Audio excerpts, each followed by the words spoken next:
We are ready to do our CER, our final, and this is covering skills and knowledge from all three of our units. Our cover letter, and specifically like the formal writing style. Our journalism unit, I am going to ask for those 5 Ws, that lead paragraph that we studied during our journalism unit. And this new knowledge is power unit, I'm asking you if you can tell when knowledge is powerful and in what way, and specifically, like, what's the difference between information and misinformation? Okay, so that's what the CER is about. That was Isaac's theme music. Yeah, totally. No, I know that's your mom.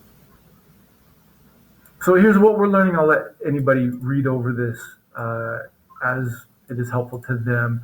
What we're doing, how we're doing it, and then why.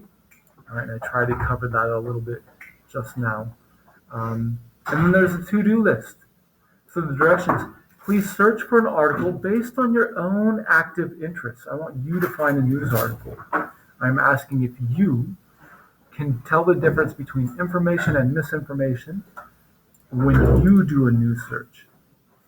Even though the article is based on your interests, it's important to find news that you can use. So if sports or cars are your interest, maybe search for news about the job market around those interests.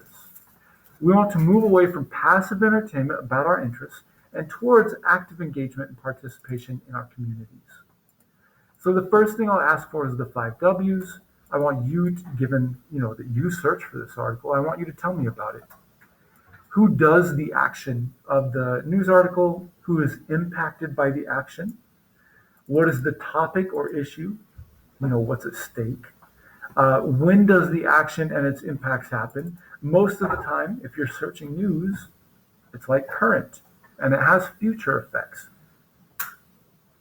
Where does the action and its impacts take place? And then finally, why is it newsworthy? So you are welcome to copy this and paste it in and just answer these questions or answer the prompts. Mindful that the writing conventions asks for capitals, punctuation, and complete sentences.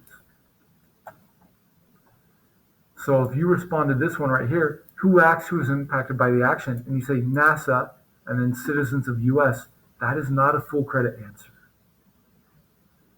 NASA launched a rocket and the American taxpayers were affected, or NASA launched a rocket and space enthusiasts will have some beautiful planetary photos. They will be impacted. That's a full credit answer. The next part is a CER. I have frames right here that you are welcome to use. This, you can just use the prompts. You can copy and paste. But the CER should be a formal paragraph. So please, you can use the frame, but please don't copy and paste at this point. So my article is mostly or sometimes or usually, or you can just get rid of mostly. It is informative for a particular audience. And then you paste in direct quotes right here. And then you add the author of the article and the title of the article. And then you give your reasoning. I think the article is mostly informative because, and then you tell why your evidence supports your claim. And then here's the rubric right here, the scoring rubric: claim, evidence, reasoning. Make sure that your evidence is properly attributed. If you use this, you should be fine. And then there's the 5 Ws, the criteria for here. So 4 of these categories are relevant to the CER, and 2 of them, here and here, are relevant to the 5 Ws. All right. And if you look here, you can see